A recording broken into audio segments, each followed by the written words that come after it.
ॐ हरि ओं श्री गुरुभ्यो नमः। हरि ओं। ॐ शन्नो मित्रशं वरुणः शन्नो भवत्वर्यमा शन्न इन्द्रो बृहस्पतिः शन्नो विष्णुरुक्रमः। नमो ब्रह्मणे नमस्ते वायो त्वमेव प्रत्यक्षं ब्रह्मासि त्वमेव प्रत्यक्षं ब्रह्म वदिष्यामि ऋतं वदिष्यामि सत्यं वदिष्यामि तन्मामवतु तद्भक्तारमवतु अवतु माम् अवतु भक्तारम्। ॐ शान्ति शान्ति शान्तिः। ॐ सहना भवतु सहनौ भुनक्तु सह वीर्यं करवावहै तेजस्विनावधीतमस्तु मा विद्विषावहै। ॐ शान्ति शान्ति शान्तिः। सदाशिवसमारम्भां शङ्कराचार्यमध्यमाम् अस्मदाचार्यपर्यन्तां वन्दे गुरुपरम्परां। श्रुतिस्मृतिपुराणानाम् आलयं करुणालयं नमामि भगवत्पादं शङ्करं लोकशङ्करं शङ्करं शङ्कराचार्यं केशवं बादरायणं सूत्रभाष्यकृतौ वन्दे भगवन्तौ पुनः पुनः। ईश्वरो गुरुरात्मेति मूर्तिभेदविभागिने व्योमवद्व्याप्तदेहाय दक्षिणामूर्तये नमः। निधये सर्वविद्यानां विषजे भवरोगिणां गुरवे सर्वलोकानां दक्षिणामूर्तये नमः। ॐ नमः प्रणवार्थाय शुद्धज्ञानैकमूर्तये निर्मलाय प्रशान्ताय दक्षिणामूर्तये नमः। मंगलाचरण। ॐ नमः श्री शंकरानंद गुरुपादाम्बुजन्मने। ॐ नमः श्री शंकरानंद गुरुपादाम्बुजन्मने। सविलास महामोहग्राहग्रासैककर्मणे सविलास महामोहग्राहग्रासैककर्मणे।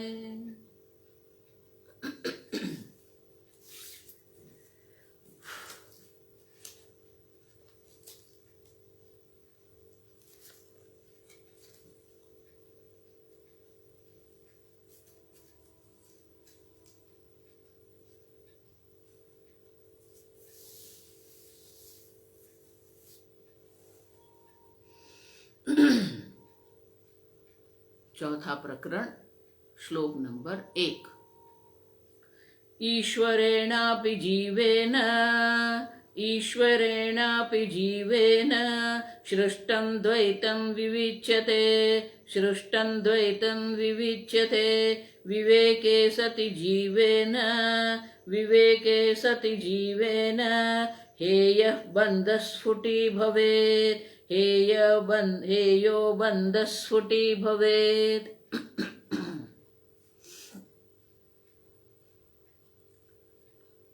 विद्यारण्य मुनि एक नया प्रकरण का आरंभ कर रहे हैं।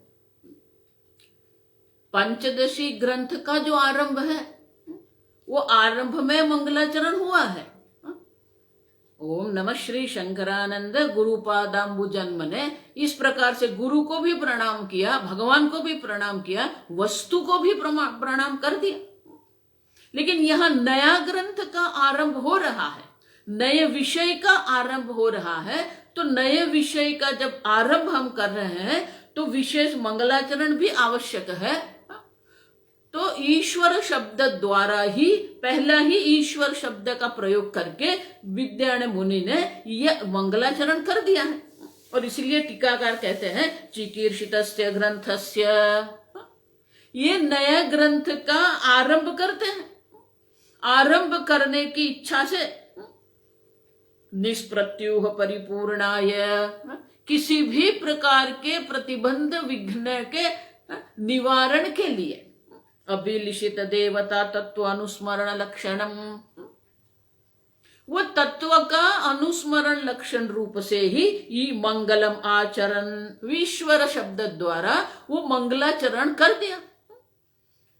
वेदांत प्रकरण शास्त्रीय एवं अनुबंध चतुष्टयम, इतना ही नहीं, किसी भी ग्रंथ का जब हम आरंभ करते हैं तो दो बात देखी जाती है। पहला होता है मंगलाचरण और दूसरा होता है ये नया ग्रंथ जो आरंभ कर रहे हैं उनका अनुबंध चतुष्टय क्या है। बहुत शास्त्रीय, आप समझो, इसलिए कहते हैं शास्त्रीयम एव, ये शास्त्रोक्त ही है। जो विद्यान मुनि कह रहे हैं कुछ नया नहीं है, शास्त्रोक्त है और उनका अनुबंध चतुष्टय भी है। अनुबंध चतुष्टय माने क्या है? चार बात है। विषय, अधिकारी, प्रयोजन, संबंध है। तो यहां एक ही श्लोक में चारों दर्शा दिए हैं। अब देखो, तो विषय क्या है? सृष्टम द्वैतम विविच्यते ईश्वरेण जीवेनापि, ईश्वर के द्वारा और जीव के द्वारा जो सर्जित सृष्टम द्वैत जो है उनका विवेक करना है। तो ये विवेक जो द्वैत विवेक जो है ये प्रकरण का विषय है। और अधिकारी कौन है? जिसको ये बंधन से छूटना है। हे यह बंध स्फुटी भवेत जीवेन, प्रयोजन जो अधिकारी जो है, जिसको ये जो बंधन है, ये बंधन जो है हेय माने कि जो त्याग करने योग्य है, ज्ञेय माने जानने योग्य है, कार्य माने जो करने योग्य है। उसी प्रकार से हेय माने कि जो त्याग करने योग्य जो बंधन है, माने कि जीव जिस बंधन से छूटने की इच्छा करता है, माने कि मोक्ष, बंधन से छूटना माने कि मोक्ष जो है, स्फुटी भवेत, तो मोक्ष प्रयोजन है। जीव जिसको बंधन का अनुभव हो रहा है, जिसको बंधन से छूटने की इच्छा है, मुमुक्षु माने कि जो मुमुक्षु है, जिसके मोक्ष की इच्छा है, वो अधिकारी है। विषय है द्वैत का विवेक करना, ईश्वर कृत द्वैत और जीव कृत द्वैत का विवेक करना, ये विषय है। और वो विषय के द्वारा जो जीव जो मुमुक्षु है, जो अधिकारी है, उनका मोक्ष स्पष्ट हो जाए। स्फुटी भवेत, स्फुटी भवेत माने कि वो स्पष्ट हो जाए। तो ये अनुबंध है उनका। मुमुक्षु अधिकारी है, द्वैत विवेक विषय है और प्रयोजन है ये बंधन जो है, जो त्याग योग्य बंधन है, वो स्पष्ट हो जाएगा तो मोक्ष की भी प्राप्ति हो जाएगी। और संबंध क्या है? जो मुमुक्षु है उसे मोक्ष की प्राप्ति होती है। और विषय है द्वैत विवेक के द्वारा ही ये मोक्ष की प्राप्ति, ये संबंध है। विषय और प्रयोजन का संबंध है, अधिकारी और प्रयोजन का भी संबंध है। अब समझ। और इसीलिए ये टीकाकार कहते हैं इस प्रकार से अनुबंध चतुष्टयम सिद्धवत कृत्य ग्रंथ आरंभम प्रतिजानीते, ग्रंथ का आरंभ करके ये प्रतिज्ञा माने कि ओपनिंग स्टेटमेंट, संस्कृत में उसको कहते हैं प्रतिज्ञा वाक्य माने कि ओपनिंग स्टेटमेंट। गीता में ओपनिंग स्टेटमेंट क्या है? अशोचा नन्वशोचस्त्वं प्रज्ञावादांश्च भाससे गतासूंश्च नानुशोचन्ति पंडिताः। तो प्रतिज्ञा वाक्य क्या हो गया? नानुशोचन्ति पंडिताः। अर्जुन शोकग्रस्त है। अब देखो वहां पर भी अनुबंध चतुष्टय है। और इसीलिए यहां भी ये अनुबंध चतुष्टय करके दर्शा दिया कि ये मोक्ष जो है वो हमारा प्रयोजन है। देखो वेदांत, इसीलिए सबको वेदांत में रुचि नहीं है। पूजा पाठ में सबको रुचि है, मंदिर में सबको रुचि है। क्यों? क्योंकि जब तक मुमुक्षा नहीं, मुमुक्षुत्वम, अधिकारी किसको कहेंगे? विवेक वैराग्य समाधि षटक संपत्ति मुमुक्षुत्वम साधन चतुष्टय संपन्न अधिकारी भवेत। देखो मैं इसलिए बार बार कहती हूं, पूरा तत्वबोध आप कंठस्थ कर लो, पढ़ो बार बार। अनुबंध चतुष्टय भी है और साधन चतुष्टय भी की आवश्यकता है। जो साधन चतुष्टय से युक्त है, मुमुक्षुत्व, जिसको मोक्ष की इच्छा है, वो वेदांत का अधिकारी है। अब समझो, जिसको ये संसार में रहना है, जिसको ये संसार की वृद्धि करनी है, उनके लिए ये वेदांत नहीं है। जिसको ये जगत का कल्याण करना, उसके लिए वेदांत नहीं है। अब समझो, आत्म कल्याण आवश्यक है। स्वयं तीर्णान परान तारयत। पहले आप आत्म कल्याण करो, फिर जगत का कल्याण भी हम करेंगे। और इसीलिए जो इसको ये बंध है, त्याग योग्य बंधन जिसके लिए स्पष्ट है, और जिसको ये त्याग योग्य बंधन से छूटना है, वो मुमुक्षु जो है, ये ग्रंथ के लिए अधिकारी है।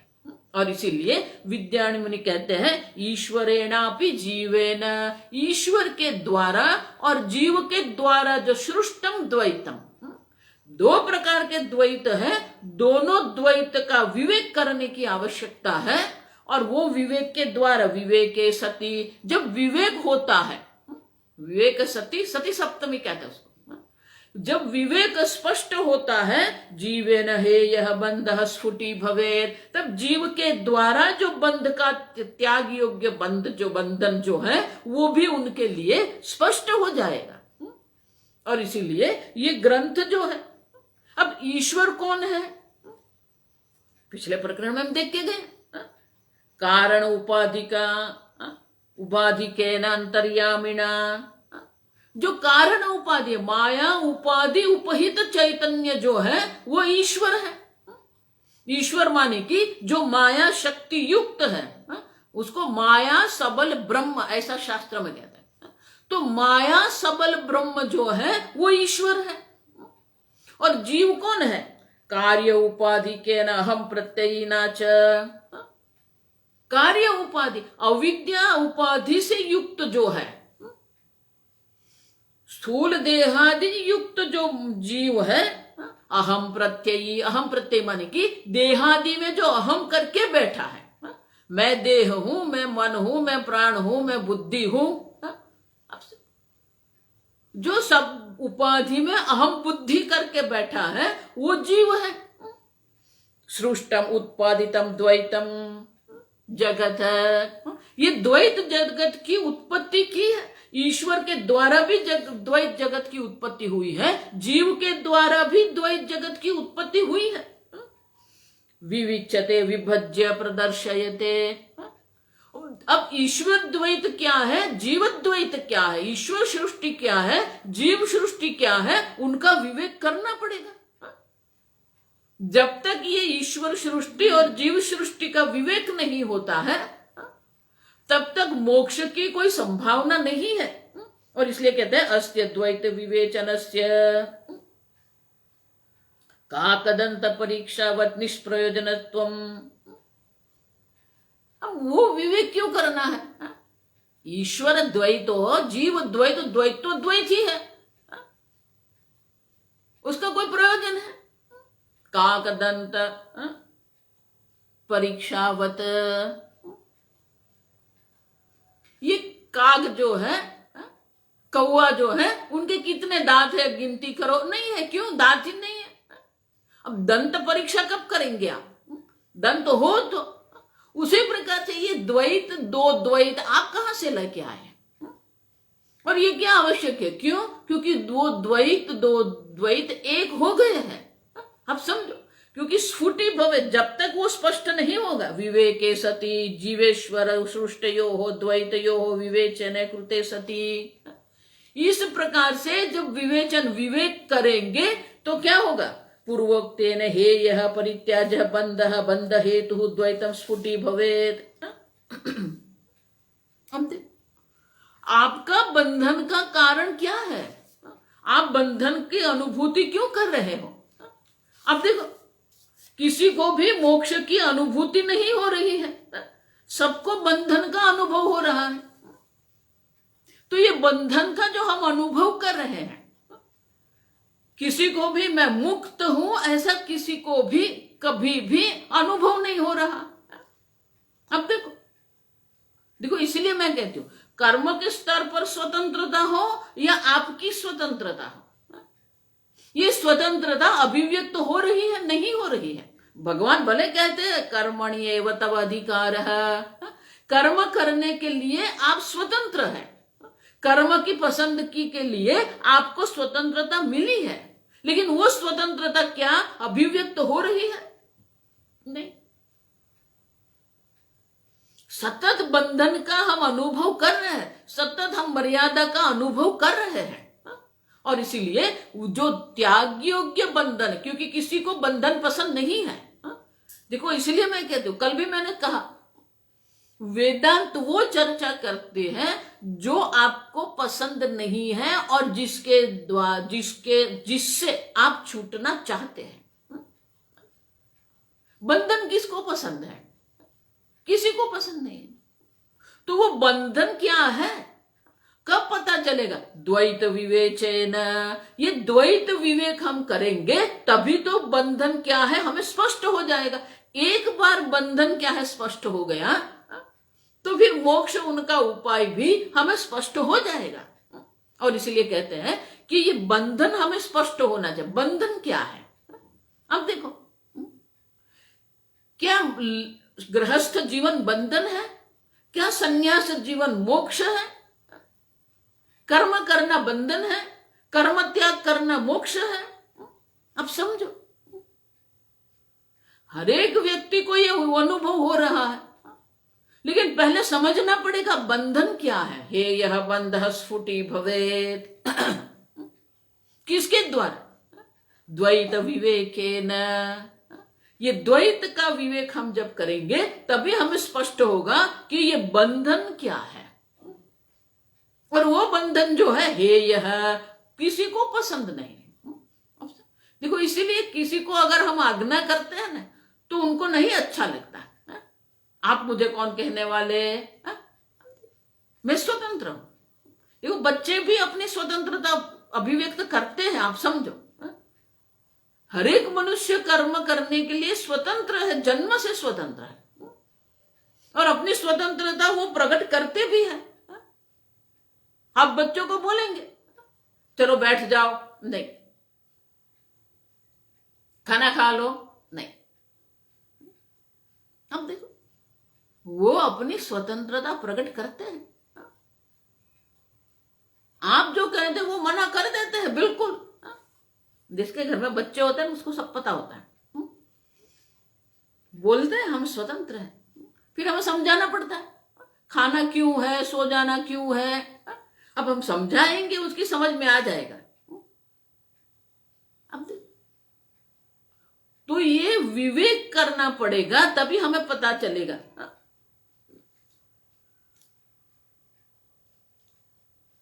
तो एक प्रश्न एक और आएगा, देखो ये बहुत सुंदर है, आप समझना कि शास्त्र में जो चर्चा है, ननु अदृष्ट द्वारा जीवानामेव जगत हेतुत्वं वादिनः वर्णयति अतः कथम ईश्वर सृष्टत्वम् उच्यते जगतः। ये ईश्वर के द्वारा ये द्वैत जगत की उत्पत्ति हुई है। आप क्यों कहते हैं? जीव के अपने कर्म के कारण अदृष्ट द्वारा ये शरीर मुझे प्राप्त हुआ है, मेरे प्रारब्ध कर्म के कारण हुआ है। आपके कर्म, प्रारब्ध कर्म से आपको ये शरीर मिला है, आपका ये परिवार है, आपका ज्ञान है, जो भी कुछ आपके जीवन में है, अदृष्ट द्वारा आपके प्रारब्ध कर्म से ही ये सब उत्पन्न हुआ है। ये जगत की भी उत्पत्ति क्यों हुई है? आपके प्रारब्ध में जो जो भोग लिखे हैं, सब भोग को भी उत्पन्न करना पड़ेगा। और इसलिए कहते हैं कि कथम ईश्वर सृष्टत्वम् उच्यते जगतः। देखो बहुत सारे ऐसे संप्रदाय पहले भी थे, अभी भी है, आप ठीक से समझना। वो ऐसा मानते हैं कि जीवन में ईश्वर की कोई आवश्यकता ही नहीं है। इतना ही नहीं, ये जगत ईश्वर के द्वारा रचित है, ये भी वो स्वीकारने को तैयार नहीं है। वो ऐसा मानते हैं जीव ने कर्म किया, कर्म के द्वारा ही ये जगत उत्पन्न हो गया, ईश्वर जरूरत नहीं है। और इसीलिए बहुश्रुति विरोधाद नैदम च, नहीं, जगत की उत्पत्ति जो है वो ईश्वर से ही हुई है। बहुश्रुति, अगर आप कहेंगे नहीं ये जगत उत्पन्न करने वाला ईश्वर नहीं है, तो आप किसका विरोध कर रहे हैं? बहुश्रुति विरोधात नैदम, ऐसा मत सोचो। श्रुति माता स्वयं कहती है कि ये जगत की उत्पत्ति ईश्वर के द्वारा हुई है। इति उत्थापयितुम अर्हति, ईश्वर की आवश्यकता जीवन में नहीं है, जगत ईश्वर ने उत्पन्न नहीं किया है, इस प्रकार का विचार जो है उत्थापयितुम, उस प्रकार के विचार की निवृत्ति करने के लिए, निषेध करने के लिए अब ये विद्यायण मुनि जो है अगले थोड़े श्लोकों में एक एक उपनिषद के मंत्र के द्वारा वो हमें समझाते हैं कि किस किस उपनिषद में किस प्रकार से दर्शाया है कि ईश्वर के द्वारा ये जगत की उत्पत्ति हुई है। देखो बहुत सुंदर है। पंचदशी पढ़ते हैं ना तो बहुत सारे उपनिषद के सार हमें यहाँ मिलते हैं। इसका अर्थ ये नहीं कि उपनिषद नहीं पढ़ना, उपनिषद तो पढ़ना ही है, लेकिन यहाँ स्पष्टता होती है।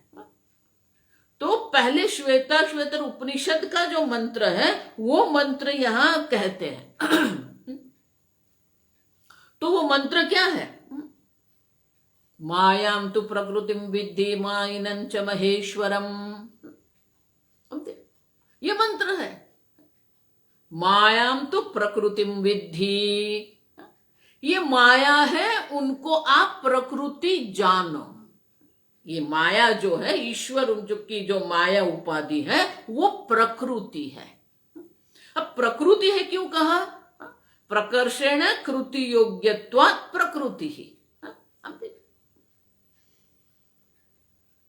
ये जगत जो है वो उत्पन्न हुआ जब आप कहते हैं तो किसी भी उत्पत्ति के पहले दो कारण की आवश्यकता होती है, निमित्त कारण और उपादान कारण।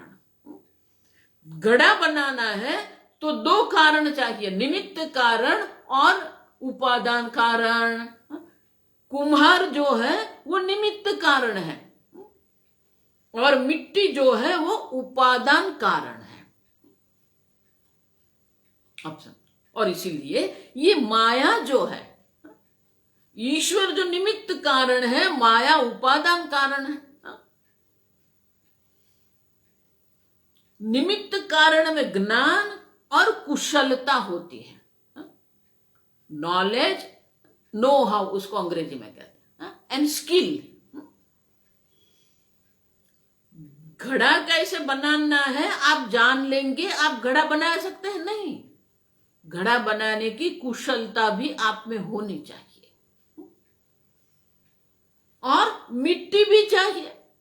पानी से घड़ा बनेगा नहीं, हवा से घड़ा बनेगा नहीं, अग्नि से घड़ा बनेगा नहीं, घड़ा मिट्टी से बनता है। तो मिट्टी में घड़े बनने की संभावना है, उसी को उपादान कारण। कोई भी चीज उपादान कारण नहीं बन सकती, आप समझ में। वो कार्य बनने की संभावना उसमें होनी चाहिए, तभी तो वो उपादान कारण। मिट्टी क्यों घड़े का उपादान कारण है? क्योंकि मिट्टी में घड़ा बनने की संभावना है। पूज्य स्वामी जी इसलिए बहुत सुंदर कहते हैं, पोटेंशियलिटी उसको कहते हैं अंग्रेजी, संभावना है वहां पर। कोई भी चीज किसी भी चीज का उपादान कारण नहीं बन सकता है, वो संभावना होनी चाहिए उसमें। कोई भी वस्तु जो है वो निमित्त कारण नहीं बन सकता, उसमें वो निमित्त कारण वो होगा जिसमें ज्ञान और कुशलता दोनों होना चाहिए। अब समझो। और इसीलिए ये निमित्त कारण और उपादान कारण दोनों की आवश्यकता होती है। और माया क्या है?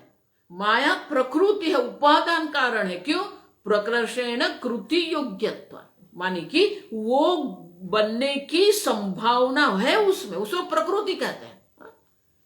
प्रकृति मानी कि ये जगत बनने की संभावना माया में है, जिस प्रकार से मिट्टी में घड़े बनने की संभावना है। और इसीलिए मायाम तो प्रकृतिम विद्धि। और ईश्वर कौन है? मायिनम तु महेश्वरम, जो माया का भी जो अध्यक्ष है, माया का जो नियंता है, वो महेश्वर है।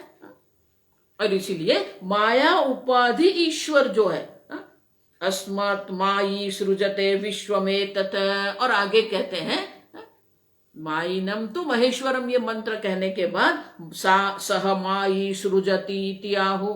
सॉरी, हमने श्लोक का पाठ नहीं किया, श्लोक पाठ करेंगे। मायांतु प्रकृतिं विद्यात्, मायांतु प्रकृतिं विद्यात्, मायिनन्तु महेश्वरं, मायिनन्तु महेश्वरं, समायी सृजतीत्याहुः, समायी सृजतीत्याहुः, श्वेता श्वेतरशाखिनः, श्वेता श्वेतरशाखिनः। तो ये यजुर्वेद का जो श्वेता श्वेतर उपनिषद है, तो यजुर्वेद के श्वेता श्वेतर उपनिषद में ये मंत्र आता है, मायाम तो प्रकृतिम विद्धि, मायिनम तो महेश्वरम। माया का भी जो अध्यक्ष है, माया का जो नियंता है, माया को जो सत्ता और स्फूर्ति प्रदान करने वाला जो ईश्वर है, वो माई है। अब तो माई है वो क्या? सहमाई सृजति। माया उपादान कारण है, प्रकृति है, और निमित्त कारण को है सहमाई सृजति। सृजति मानी सर्जन करता है, मानी कि वो निमित्त कारण है। कुम्हार सर्जन करता है, कुम्हार मिट्टी से जगत का घड़े की उत्पत्ति करता है।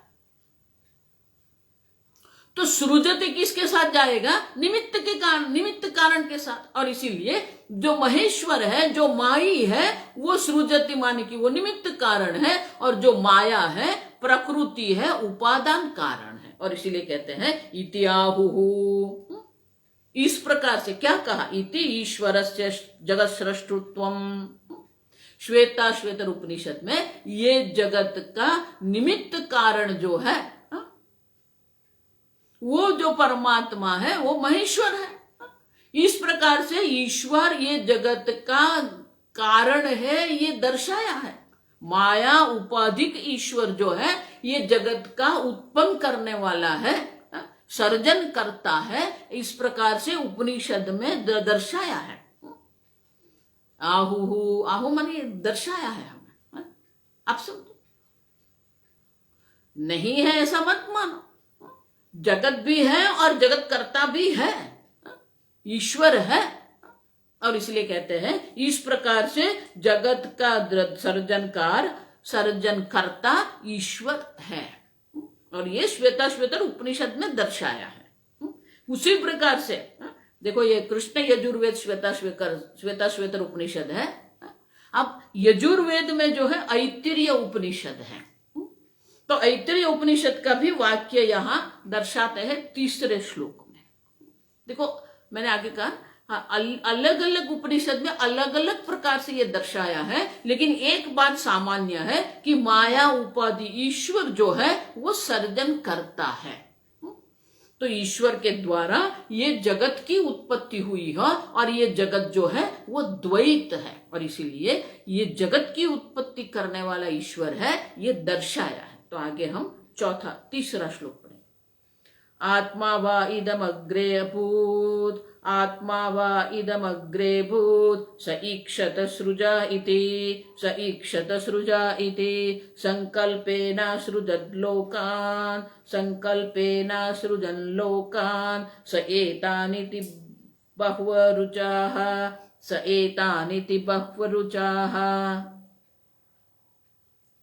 ये ऐत्तिरीय उपनिषद जो है वो उनका मंत्र है, वो अलग प्रकार से वो श्लोक में दर्शाते हैं। लेकिन मंत्र क्या है? आत्मा वा इदम एकः एव अग्रह आसीत। देखो छांदोग्य उपनिषद में क्या कहा? सदैव सौम्य इदमग्र आसीत। ऐत्रेय उपनिषद में कहते हैं आत्मा व एव इदम एकम अग्रे, अग्रे माने सृष्टि से पहले, एक आत्मा आसित नान्यत् किंचन मिषत, कुछ था ही नहीं। सह ईक्षते लोकान अनुसृजा इति तदैक्षत तत्सृष्ट्वा। पहले आत्मा था, ईक्षता देखा, फिर सृजत क्या सर्जन किया? इमान लोकान असृजत, ये सर्व लोक की उत्पत्ति की। अब देखो इति अनेन वाक्येन अद्वितीयस्य परमात्मनैव जगत सृष्टृत्वम्। ये परमात्मा जो है ये जगत का कर्ता है। अब देखो तदैक्षत देखा, क्या देखा? पहले कहते कुछ था ही नहीं, अब कुछ था ही नहीं तो भगवान ने देखा क्या? देखो ये एक एक शब्द उपनिषद के जो है ना बहुत सूक्ष्म है, गहन है। तदैक्षत, वो भगवान ने देखा। क्या देखा? जिस प्रकार से जो आर्किटेक्ट होता है वो क्या करता है?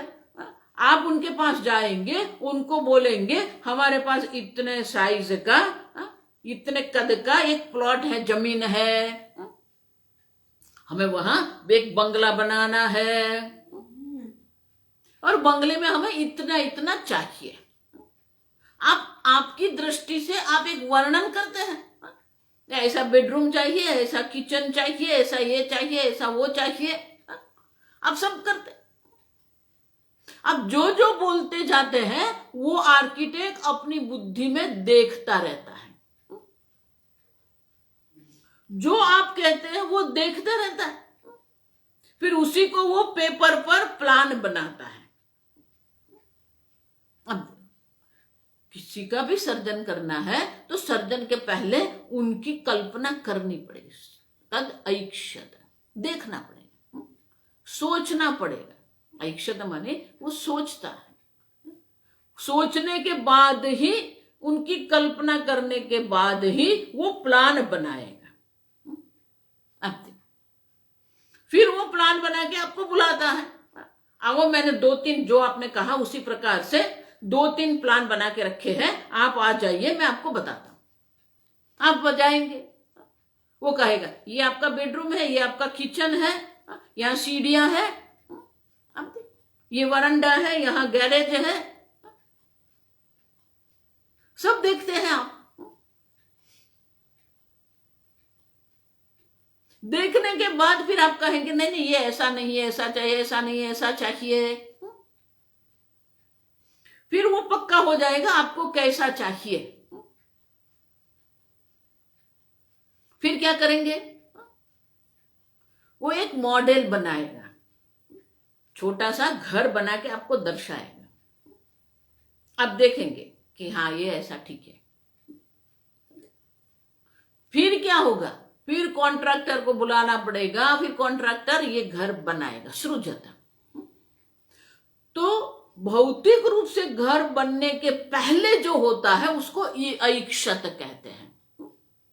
सीधा घर नहीं बना सकते आप, पहले उनका क्या कर प्लानिंग करना पड़ता है।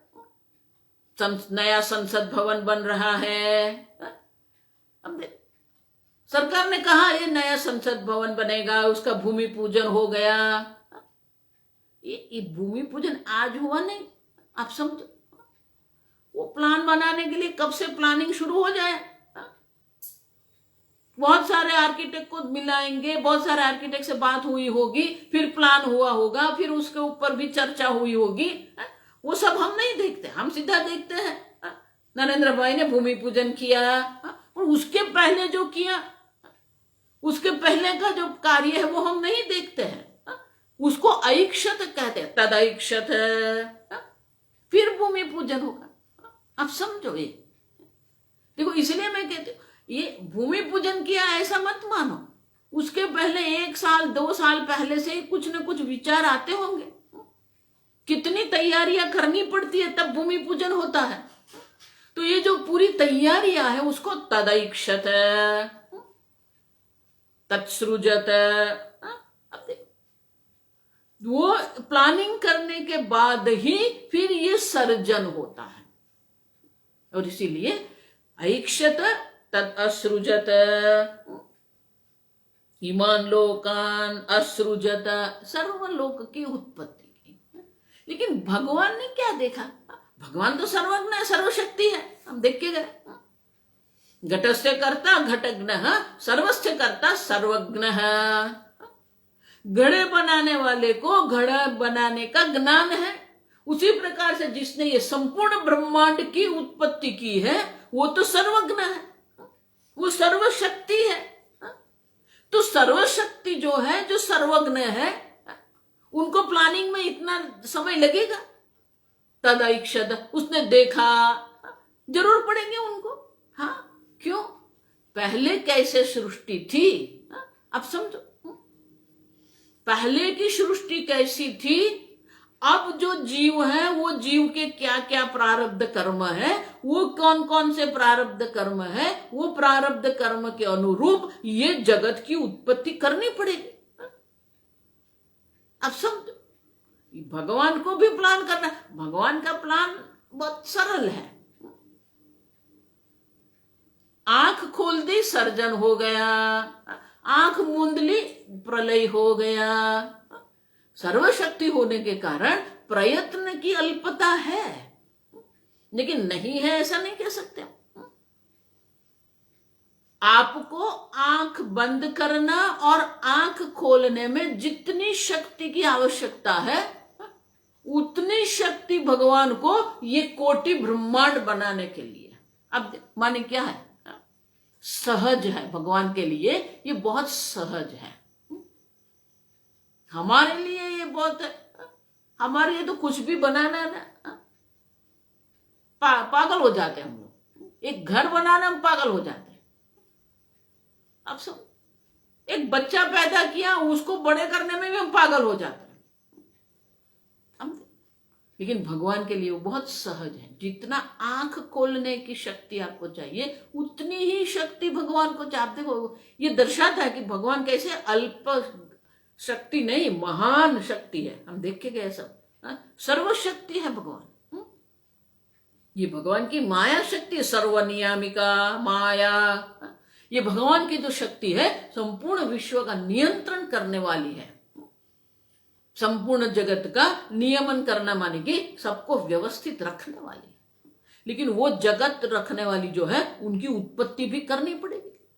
और इसीलिए कहते हैं ये जगत के ईश्वर, जो ईश्वर है जगत की उत्पत्ति करने वाला ईश्वर है। जगत सृष्टुत्वम परमात्मनः, परमात्मा का जगत बनाने वाले का ये जो स्वरूप है वो है।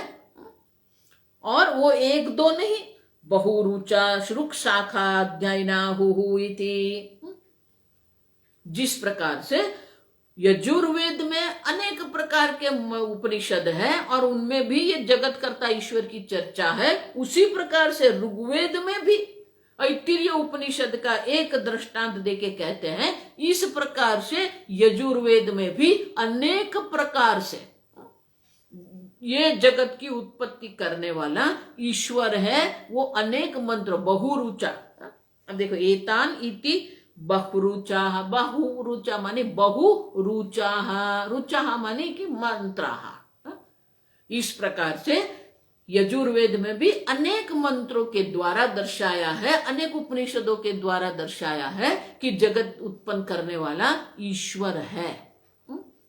उसी प्रकार से तैत्तिरीय उपनिषद में क्या कहा है वो अब ये चौथे श्लोक में और 5वें श्लोक में 2 श्लोक के द्वारा तैत्तिरीय कृष्ण यजुर्वेद का जो उपनिषद है, तो इसलिए टीकाकार कहते हैं ईश्वर से जगत कारण तैत्तिरीय श्रुति ही अपि प्रमाणम इति अभिप्रेत्य। तद्वाक्य अर्थतः पठति। पूरा वो वाक्य नहीं बताते, अर्थतः उनका जो अर्थ है वो विज्ञान मुनि अगले श्लोकों में दर्शाते हैं। पूरा मंत्र वो नहीं यहां रखते हैं, अर्थतः वो मंत्र हमें यहां दर्शाते हैं। तैत्तिरीय उपनिषद में भी ईश्वर है वो जगत का कारण है, वो दर्शाते हुए मंत्र जो है वो हमें यहां दर्शाते हैं। हम चौथा और पांचवा श्लोक पढ़ेंगे। कं वा यज्ञ जलोर्व्योः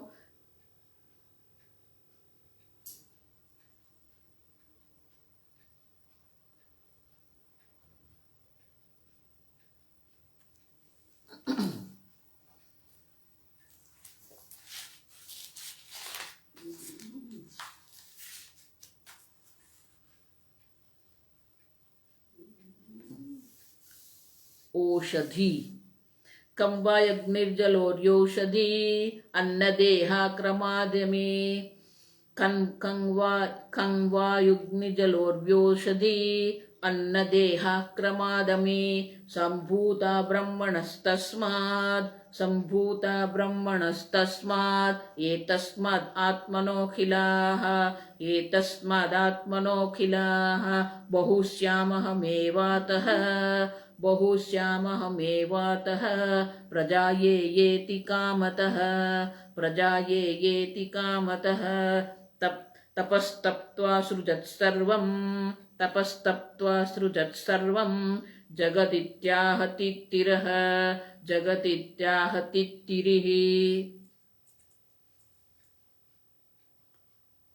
असृजत सर्वं जगत इति आह तित्तिरिहि। तैत्तिरीय उपनिषद भी ये कहता है कि ईश्वर ने ये जगत की उत्पत्ति की। अब कैसे कहते हैं?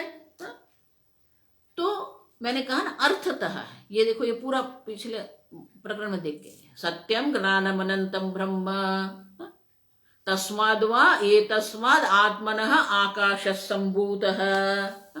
इसलिए कहते हैं खम मानी आकाश, वायु अग्नि जल औषधि अन्न देहा क्रमादमी। अन्न औषधिभ्य अन्नम अन्नात् पुरुषः, वो अन्न से ही फिर देहा क्रमात्, ये क्रम से अमी मानी ये सब आकाश वायु अग्नि जल पृथ्वी औषधि, ये सबकी उत्पत्ति हुई। और औषधि से अन्न, अन्न से देह की उत्पत्ति, संभूता, ये सबकी उत्पत्ति हुई। किसके द्वारा? ब्रह्मणः तस्मादेतस्मादात्मनः। वो ब्रह्म से जो आत्मा है उसी से अखिलाः संभूताः, संपूर्ण विश्व की उत्पत्ति हुई। लेकिन ये उत्पत्ति हुई आप जो कहते हैं, तो ब्रह्म से देखो पंचमी तस्मात् पंचमी विभक्ति है। तो तस्मात् आत्मनः जब आप कहते हैं तो वो पंचमी विभक्ति तो उपादान कारण है। मिट्टी से घड़ा बनता है तो मिट्टी से वो पंचमी विभक्ति है। तो पंचमी विभक्ति के द्वारा जो कहता है वो तो उपादान कारण है। लेकिन जगत बनाने वाला सर्जन करता ईश्वर है, आप कैसे कहेंगे? तो आगे क्या कहते हैं? बहुश्यामहमेवातः प्रजायेयेति कामतः। तो उपनिषद में ही ये मंत्र आते हैं आगे। सो कामयत बहुश्याम प्रजायेति, सो कामयत, भगवान ने इच्छा की मैं अनेक बन जाऊं। अब देखो क्यों? क्योंकि उपादान कारण भी ईश्वर ही है, निमित्त कारण भी ईश्वर ही है। ईश्वर की व्याख्या हम करके गए आगे। अभिन्न निमित्त उपादान कारणम ईश्वर।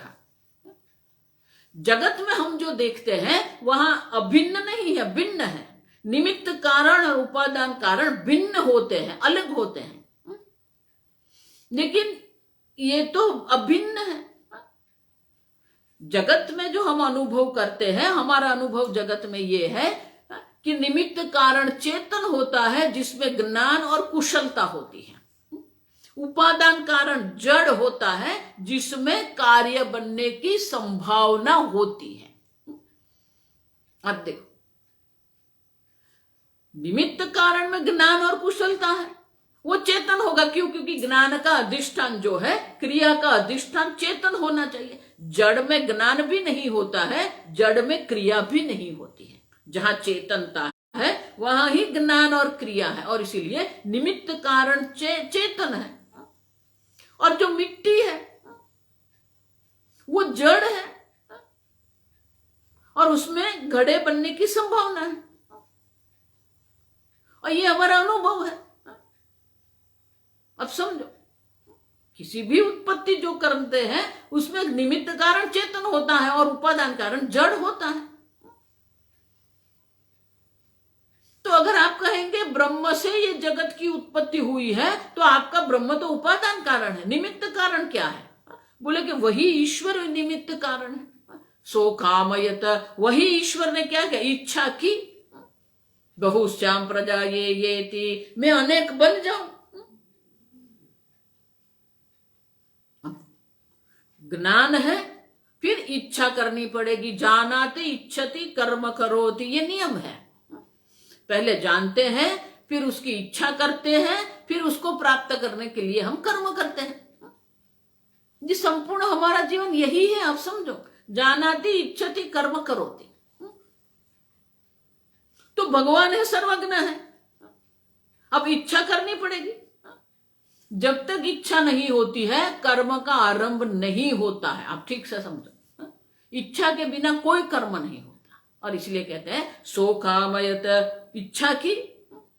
ज्ञान शक्ति है, ज्ञान शक्ति के बाद इच्छा शक्ति की आवश्यकता है। इच्छा शक्ति है तो फिर क्रिया शक्ति जो है वो क्रियान्वित होगी। और इसलिए कहते हैं मैं अनेक बन जाऊं। अब अनेक बनने को सोचा, इच्छा तो कर दी, लेकिन क्या करना पड़ेगा? सो तपः तप्यत, सह तपः तप्यत। वो परमात्मा ने तपश्चर्या की।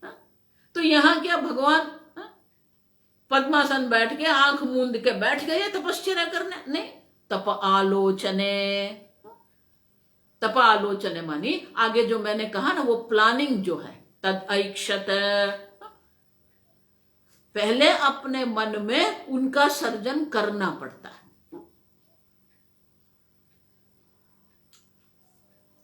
ऐत्रेय उपनिषद में कहा तद ऐक्षत, यहां कहा सो कामयत, तपस्तप्त्वा सह तपः तप्त्वा, तपश्चर्या की, तप आलो, चिंतन किया। पहले की सृष्टि कैसी थी, पहले जो जीव थे, जीव ने किस किस प्रकार का प्रारब्ध कर्म था, वो प्रारब्ध कर्म के अनुरूप वहां पर मैंने सृष्टि की थी। अब जो जीव है, जो जीव को जिस प्रकार के प्रारब्ध है, वो प्रारब्ध के अनुरूप वो भोग्य पदार्थ की भी उत्पत्ति करनी पड़ती है।